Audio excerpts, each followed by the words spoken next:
Alright, अभी तक हमने पढ़ा हिस्टोरिकल रिव्यू कि हिस्ट्री किस प्रकार से अलग अलग वैज्ञानिकों ने अपने अपने तथ्य दिए, अपने अपने सिद्धांत दिए। ठीक, अब हम बात करते हैं types and scopes of embryology. भ्रूणिकी के प्रकार क्या होते हैं और उसी के साथ इसकी क्या उपादेयता है, इसका कहाँ यूज आ सकता है, इसे हम कहाँ यूज कर सकते हैं। तो सबसे पहले बात करेंगे टाइप्स की, प्रकार की। और प्रकार में हम बोलेंगे नंबर 1 हम बात करेंगे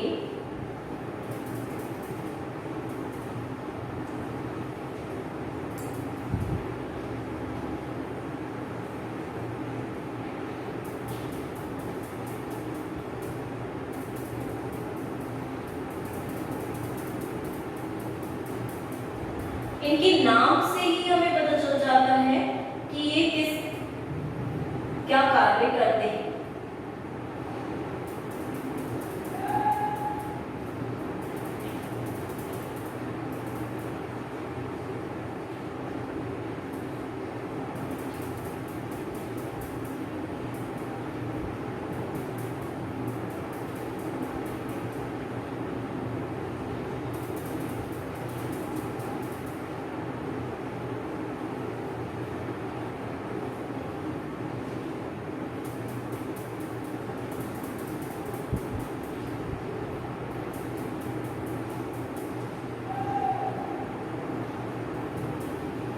ठीक है, तो भ्रूणिकी को हम 5 प्रकार का बोल सकते हैं, जिसमें नंबर 1 पहला प्रकार आता है डिस्क्रिप्टिव एम्ब्रियोलॉजी, जिसमें क्या करते हैं हम पूरा भ्रूणिकी का वर्णन कर रहे हैं, वर्णनात्मक, जिसे हम बोल सकते हैं कि वर्णनात्मक प्रकार की भ्रूणिकी है।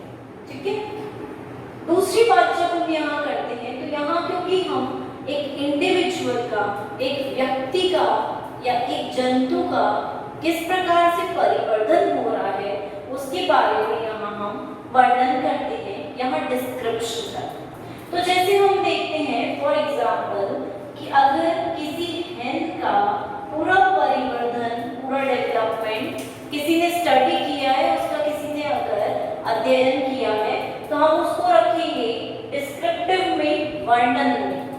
ठीक है, क्योंकि इसका पूरा वर्णन जो है वो साइंटिस्ट ने किया। वहीं अगर हम बात करते हैं फ्रॉग का पूरा वर्णन अगर कोई साइंटिस्ट करता है तो उसको हम वहां पर प्लेस करेंगे कि पूरी जितनी भी अवस्थाएं हैं उसकी लाइफ में, ठीक है, जितनी भी अवस्थाएं उसके जीवन चक्र में आती हैं वो सारी अवस्थाओं का हम डिटेल में वर्णन कर रहे हैं, बहुत अच्छे से बता रहे, एक्सप्लेन कर रहे हैं कि स्मॉल स्टार्ट कहाँ से हो रहा है और इसका एंड कहाँ तक होता है। ठीक है, तो इसको हम डिस्क्रिप्टिव में रखते हैं। वहीं अगर हम कंपैरेटिव एम्ब्रियोलॉजी की बात करेंगे तो कंपैरेटिव का मतलब हुआ कि यहाँ पर हम दो चीजों को, दो ऑर्गेनिजम्स को, उनकी जो एम्ब्रियोलॉजी है, उनकी जो भ्रूणिकी है, उनका जो परिवर्तन है, उसको हम एक साथ लाके कंपेयर करें। ठीक है, तुलना कर रहे हैं यहाँ पर, तो इसे हम बोलते हैं तुलनात्मक एम्ब्रियोलॉजी, जिससे हम इजीली पता लगा सकते हैं कि किसका मॉडर्न सिस्टम है, किसका पुराना सिस्टम है, प्राचीन है, किसका आधुनिक प्रकार।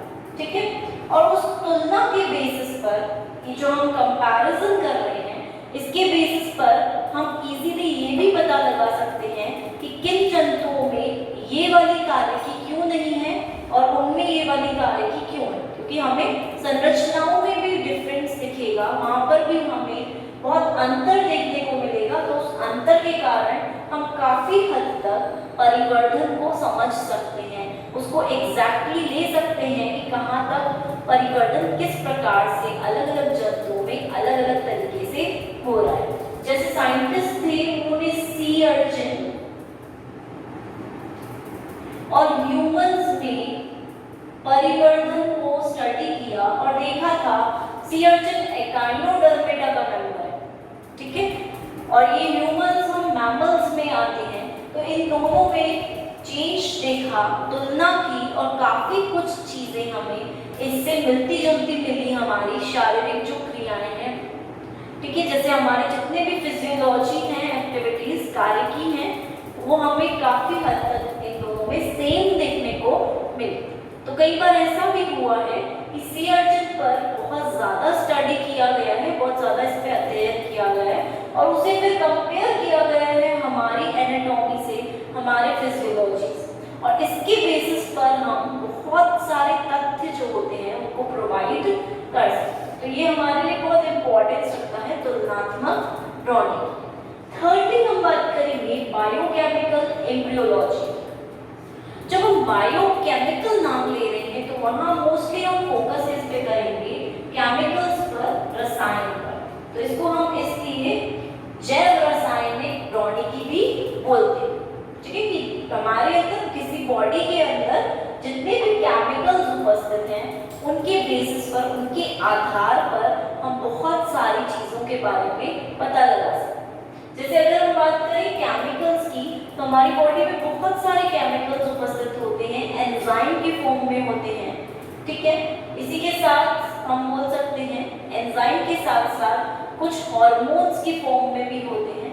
तो वहाँ पर वो हेल्प करते हैं हमें जानने में कि ये केमिकल के बेसिस पर हम प्रौद्योगिकी का अध्ययन कर रहे हैं कि ये केमिकल आगे जाकर क्या कर रहा है, ग्रोथ करा रहा है। जैसे ग्रोथ हार्मोन की बात करें, वृद्धि हार्मोन, वो क्या करा रहा है, वृद्धि करा रहा है। ठीक है, ऐसे ही एड्रिनल ग्लैंड से बहुत सारे हार्मोन का स्रावण होता है, सिक्रीट होते हैं। तो उस प्रकार से हम यहाँ पर यही चीज ऑब्जर्व करेंगे, देखते हैं कि कैसे हम रसायन के बेसिस पर प्रौद्योगिकी का अध्ययन कर सकते हैं और प्रौद्योगिकी को एक्सप्लेन भी कर सकते हैं। ठीक, नेक्स्ट हम बात करते हैं एक्सपेरिमेंटल एम्ब्रियोलॉजी, या जिसे हम प्रायोगिक प्रौद्योगिकी भी बोलते हैं, कि प्रयोग के आधार पर, ऑलमोस्ट हम एक्सपेरिमेंट्स के आधार पर ये सब चीजें एक्सप्लेन करते हैं और एम्ब्रियो के बारे में बताते हैं कि वो कैसे परिवर्तन कर, दैट मीन्स उसका डेवलपमेंट किस प्रकार से वहां पर हो रहा है। एक्सपेरिमेंटल एम्ब्रियोलॉजी में ड्रीश जो साइंटिस्ट है, जिनको हम बोलते हैं हैंस ड्रीश, और विल्हेम रॉस, इन दोनों साइंटिस्ट ने बहुत एक्सपेरिमेंट्स किए हैं। ठीक है, जो एम्ब्रियो होता है, ठीक, जो जाइगोट होता है भ्रूणज, उसमें बहुत सारे कोशिकाएं उपस्थित होती हैं। उन कोशिकाओं को एक जगह से दूसरी जगह प्रत्यारोपण किया, ठीक है, ट्रांसप्लांटेशन किया और फिर पूरा डेवलपमेंट करके, पूरा परिवर्तन करके देखा कि क्या चेंज देखने को मिलता है। तो एक्सपेरिमेंटल में ऑलमोस्ट हम प्रयोग करते हैं और उन प्रयोगों के द्वारा हम पता लगाते हैं कि अगर ये चीज यहाँ नहीं होती या ये सेल कोशिका यहाँ पर नहीं होती तो इसका क्या रिजल्ट होता, आगे जाकर ये कैसा जंतु बनता, कैसे ऑर्गेनिज्म बनते और कैसे उनमें लक्षण पाए जाते। तो इसमें हम किसी सेल को, किसी कोशिका को दूसरी जगह पे लगा सकते हैं, एक ही जाइगोट, एक ही एम्ब्रियो में। किसी कोशिका को एक एम्ब्रियो से दूसरे एम्ब्रियो में भी ट्रांसफर कर सकते हैं, दूसरे एम्ब्रियो तक ले जा सकते हैं। तो इस तरह की ट्रांसप्लांटेशन, प्रत्यारोपण क्रियाएं भी हम की जाती हैं और फिर परिवर्तन को स्टडी करके हम परिवर्तन बताते हैं कि एम्ब्रियो का अलग अलग जंतुओं में किस प्रकार से परिवर्तन होता है। ठीक, और लास्ट हम बात करते हैं एनालिटिकल एम्ब्रियोलॉजी, या इसे हम बोलते हैं विश्लेषणात्मक प्रौद्योगिकी। मतलब यहाँ पर विश्लेषण किया जा रहा है कि हमारे पास पूरी डिटेल है, डिस्क्रिप्शन है, उसके बेसिस पर तो अलग अलग जंतुओं में हम विश्लेषण कर रहे हैं कि कौन सा एंजाइम क्या कार्य कर रहा है, कौन सा हार्मोन क्या कार्य कर रहा है, कौन सा जीन है जो आगे जाकर किस चीज को बना रहा है, मेल्स कैसे बन रहे हैं, फीमेल्स कैसे बन रहे हैं, इनमें एक्टिविटीज क्या हो रही है, क्या क्रियाएं हो रही हैं, किस प्रकार से इनकी फिजियोलॉजी है, इनमें मॉलिक्यूलर लेवल कैसा है। तो ऐसा विश्लेषण किया जाता है कि किस तरीके, किस कोशिका के बेसिस पर, आधार पर क्या बनता है। तो ऐसे विश्लेषण करके हम प्रौद्योगिकी का पता लगाते हैं। दैट मीन्स परिवर्तन को हम स्टडी कर रहे हैं, वहाँ पर अध्ययन कर रहे हैं इन पांचों के साथ। ठीक है, तो इसको हम विश्लेषणात्मक बोल सकते हैं कि ये एनालाइज करने में हेल्प करता है, सेल्स किस तरह से डेवलपमेंट की तरफ जा रहे हैं, परिवर्तन की तरफ। हम ये नहीं बोलते कि ये पांचों जो हैं अलग अलग जंतुओं में अलग अलग टाइम पर हम काम में लेते हैं, बल्कि हम ये मान के चलते हैं कि ये पांचों जितनी भी भ्रौणिकी के प्रकार हैं कई बार एक जंतु में एक साथ उपयोग में ली जाती है और सारी जो भी हैं आपस में रिलेटेड हैं, एक दूसरे से जुड़ी हुई हैं। अगर हमें डिस्क्रिप्शन होगा, हमें पता होगा, नॉलेज होगा कि किस प्रकार से इस जंतु के अंदर पूरा चेंज हो रहा है, परिवर्तन हो रहा है, तभी हम उसको कंपेयर कर पाएंगे और बायोकेमिकल लेवल पर बता पाएंगे और एक्सपेरिमेंट करके भी हम डिस्क्रिप्शन दे सकते हैं। इसलिए एनालाइज भी हम इन चारों इंफॉर्मेशन के बाद ही एनालाइज करते हैं। तो सारी हम बोल रहे हैं एक दूसरे से जुड़ी हुई हैं, रिलेटेड हैं, एक दूसरे के साथ में काम करके बहुत अच्छे रिजल्ट्स देती हैं और डेवलपमेंट को स्टडी करने में हेल्प करती है। इसीलिए हम परिवर्तन को अध्ययन कर सकते हैं। नेक्स्ट हम बात करेंगे स्कोप ऑफ एम्ब्रियोलॉजी। ठीक है, इनके बारे में हम इजीली लिख सकते हैं, एक्सप्लेन कर सकते हैं कि इनके अंदर होता क्या है।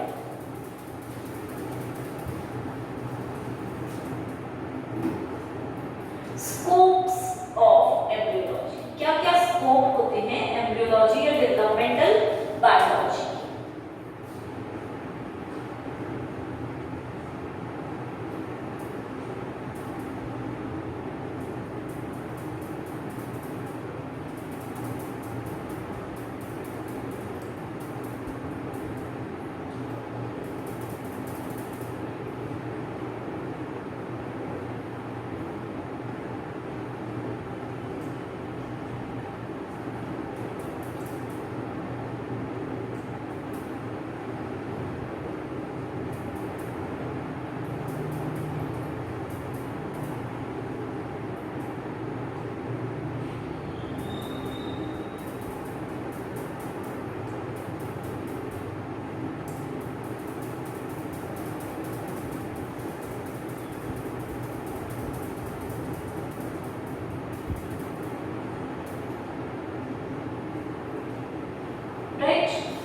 तो जब हम उपादेयता की बात करते हैं कि क्या इसका यूज है, तो उसमें हम सबसे पहले बात करेंगे रिप्रोडक्शन, कि हमें जितने भी प्रकार थे हमारे भ्रौणिकी के, उसका हेल्प, उसका यूज हम रिप्रोडक्शन में ले सकते हैं, प्रजनन में ले सकते हैं। जैसे हम मान के चल रहे हैं कि कुछ जंतु ऐसे होते हैं जहाँ पर बांझपन देखा जाता है, जहाँ पर वो अपने बेबीज को प्रोड्यूस नहीं कर पाते, ठीक है, स्टेराइल होते हैं।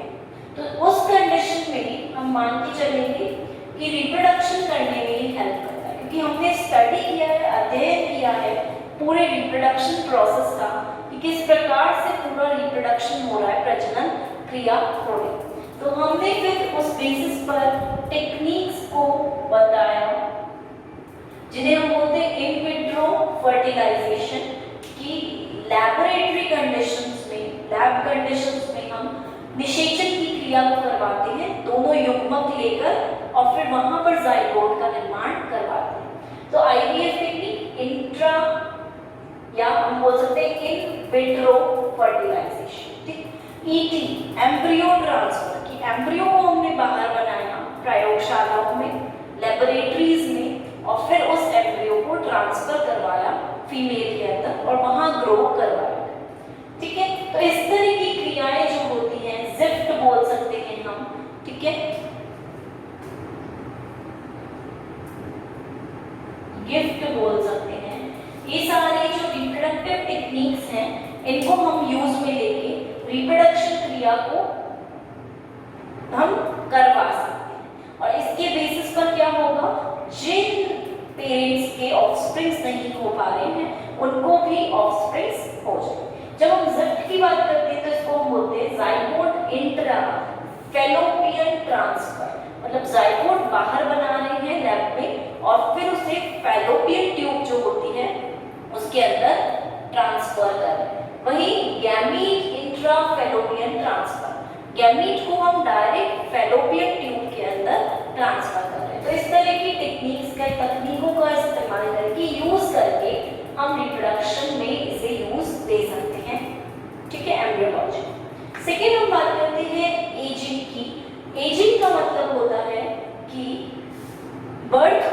किसी शिशु का, किसी भी बेबी का बर्थ के बाद धीरे धीरे वो क्या करता है, ग्रोथ करता है। जब तक कि वो डेथ नहीं हो जाए उसकी, जब तक वो डेथ की ओर ना जाए, तब तक उसकी ग्रोथ हो जाती है। उसी को हम कहते हैं एज। कि धीरे धीरे जैसे जैसे उसकी आयु बढ़ रही है तो उसके अंदर बहुत सारी चीजें हैं जो हमें देखने को मिलती हैं। और उस एजिंग कंडीशन में हम क्या कर सकते हैं, वहां पर उसे एक प्रॉपर बोल सकते हैं, कुछ ऐसी मेडिसिन दे सकते हैं, कुछ ऐसे जीन में परिवर्तन कर सकते हैं जिससे कि एजिंग जो है वो बहुत ज्यादा देखने को ना मिले। आजकल तो हम देख रहे हैं कि बहुत सारी क्रीम्स में एंटी एजिंग क्रीम्स बनने लग गई। क्यों बनने लगी? क्योंकि हमें पता है कि डेवलपमेंट किस प्रकार हो रहा है और क्या चीज है जो एजिंग को करवा रही है। तो उसी चीज को अगर हम रोक देंगे, बाइंड कर देंगे, स्टॉप कर देंगे, तो एंटी एजिंग की तरह कार्य करेगा वो, ठीक है, और एजिंग नहीं होने देगा। एंटी एजिंग, रिंकल्स को हटाने वाली क्रीम्स, बहुत सारी चीजें देख रहे हैं, तो वो एजिंग के लिए हेल्पफुल रहती है, ठीक है, जितना एजिंग ना हो सके, आयु ज्यादा देख ना सके। नेक्स्ट हम बात करते हैं कैंसर। कैंसर में हम बोलते हैं कि जो कोशिकाएं होती हैं वो अनडिफरेंशिएटेड प्रकार की होती हैं, ठीक है, अविभेदित कोशिकाएं वहां पर उपस्थित रहती हैं जिनमें कोई विभेदन नहीं हुआ होता, ठीक है। वही कोशिकाएं आपस में डिवाइड करती रहती हैं, प्रोलिफरेट करती हैं, बहुत ज्यादा अपने आप को संख्या में बढ़ाती रहती हैं। तो अगर हम कैंसर जैसी कंडीशन को भी डेवलपमेंटल बायोलॉजी, परिवर्तन जैविकी को पढ़कर ट्रीट कर सकते हैं, रोक सकते हैं, तो इससे अच्छी बात क्या होगी, क्योंकि कैंसर का हमें ट्रीटमेंट ही नहीं मिलता, ठीक। तो वहां पर उस कंडीशन में हम पूरी परिवर्तन जैविकी को पढ़कर, डेवलपमेंटल बायोलॉजी को पढ़कर वहां कैंसर जैसी कंडीशन को भी इजीली रोक सकते हैं। ऐसे जीन्स, ऐसे मेडिसिन को बना सकते हैं जिसके द्वारा ये जो विभेदन हो रहा है, ठीक है, ये जो प्रोलिफरेशन हो रहा है, मल्टीप्लिकेशन हो रहा है, डिवीजन हो रहा है इनके अंदर, वो डिवीजन कहीं हद तक हम ब्लॉक कर दें, राइट, इसको हम रोक दें। तो ऐसे एक्सपेरिमेंट्स चलते जा रहे हैं और उन्हीं के बेसिस पर हम कैंसर को भी ट्रीट कर पाते हैं।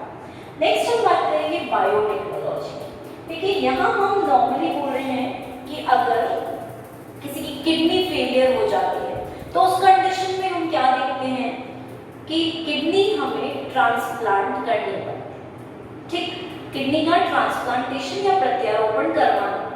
और उस प्रत्यारोपण के लिए हमें क्या क्या देखना पड़ता है, ब्लड ग्रुप जो है वो सेम होना चाहिए, मिलता जुलता होना चाहिए, ठीक है, एक जैसा होना चाहिए। जो ऑर्गन्स हैं उसके आसपास जो टिश्यूज हैं वो टिश्यू की भी सैंपलिंग ली जाती है कि टिश्यूज का जो लेवल है वो भी सिमिलर हो, समान, ठीक है।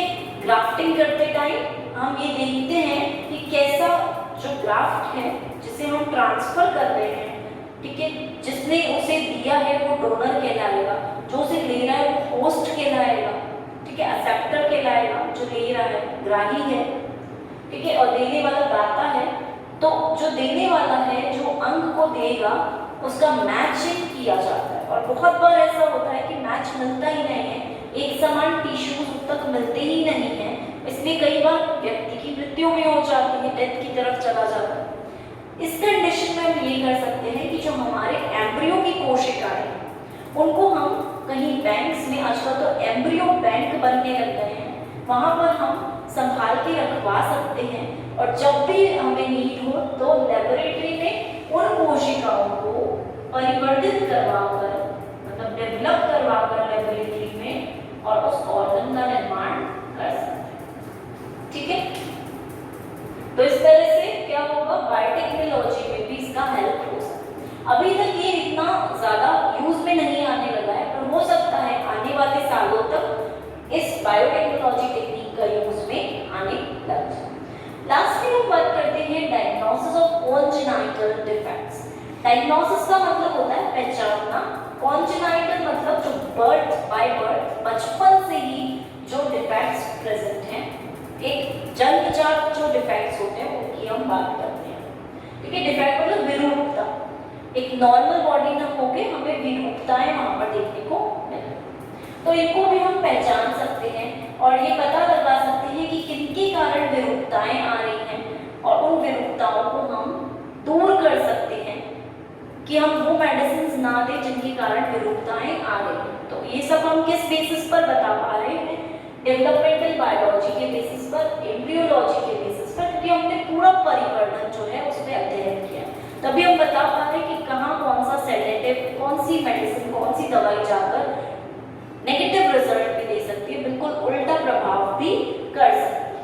तो जब हम इसकी बात करते हैं तो यहाँ हम मान के चलते हैं कि पहले देखा जाता था कि जो थैलिडोमाइड है एक सेडेटिव प्रकार का होता है, उसके कारण जो बच्चा है, शिशु है, उसकी लॉन्ग लेग्स या हैंड्स, लंबे लंबे पैर या हाथ होते थे, क्योंकि बहुत अलग सा दिखता था, विरूपता दिखती थी वहां पे, ठीक डिफेक्ट दिखता। ठीक है, तो इसका यूज भी ना धीरे धीरे कम करने लगे लोग और इसको फिर बंद कर दिया गया। ठीक है, इसी के साथ हम बात करते हैं स्ट्रेप्टोमाइसिन की। तो स्ट्रेप्टोमाइसिन का यूज भी लोगों ने बंद कर दिया प्रेगनेंसी के टाइम पे, क्योंकि उस टाइम पे क्या होता है, गर्भधारण जब होता है तो वो ये मेडिसिन ईयर के फंक्शन को प्रॉपर नहीं होने देती। ठीक है, ईयर का जो निर्माण है, हमारे कानों का जो निर्माण होता है वो प्रॉपर नहीं होने देती, क्योंकि वहां जाके कहीं बीच में ये बाइंड हो जाती है और इसे प्रॉपरली परिवर्धित ही नहीं होने देती। वहीं एक और है केमिकल टेट्रासाइक्लिन। ये क्या करता है, बोन्स जो होती हैं और जो टीथ होते हैं, दांतों और हड्डियों में जाकर उन्हें नहीं बनने देता। तो इसलिए इसका यूज भी धीरे धीरे कम होने लगा, इसे बंद करना पड़ा इन केमिकल्स को, क्योंकि ये क्या कर रहे थे, विरूपताएं ला रहे थे। और इसलिए फिर जब भी एक वुमेन प्रेग्नेंट होती है तो उस टाइम पे ध्यान रखा जाता है कि ऐसे केमिकल्स उन्हें ना दिए जाएं जिससे कि हम पहले ही इन चीजों को पहचान सके, विरूपताएं ना होने। अब इन्हें पहचानने के लिए एक क्रिया और की जाती है जिसे हम बोलते हैं एम्नियोसेंटेसिस। एम्नियोसेंटेसिस, और इस क्रिया के अंदर हम ये देखते हैं कि जो एम्नियन लेयर होती है, एक मेम्ब्रेन होती है एम्नियन, जो जस्ट भ्रूण के एम्ब्रियो के बाहर उपस्थित है। ठीक है, उसमें एक द्रव्य भरा हुआ रहता है जिसे हम एम्नियोटिक द्रव्य या एम्नियोटिक फ्लूइड कहते हैं। उस द्रव्य को इंजेक्शन के द्वारा दिया जाता है और उसे स्टडी किया जाता है माइक्रोस्कोप, माइक्रोटोम्स के अंदर उन्हें देखा जाता है। ठीक है, और उनमें अगर कोई डिफेक्ट जैसी चीज दिखती है तो उसे हमें पहचान लेते हैं हम लोग कि ये डिफेक्ट हो सकता है, तो उस बेसिस पर फिर उसे वो मेडिसिन भी दे दी जाती है ताकि आगे जब बॉर्न हो तो उसमें कोई विरूपता देखने को ना मिले, कोई डिफेक्ट देखने को ना मिले। तो हम इजीली इस बेसिस पर पहचान सकते हैं कि किस प्रकार से ये सब चीजें होती हैं। अब जब हम स्कोप की बात करते हैं, हमने बोला रिप्रोडक्शन में हेल्प लेता है, एजिंग में हेल्प करता है, कैंसर में, बायोटेक्नोलॉजी जो तकनीक है उनमें हेल्प कर रहा है, और जितने भी डिफेक्ट्स हैं हमारे उनमें हेल्प कर रहा है। इसके अलावा और भी जो हम बात करते हैं वो ये है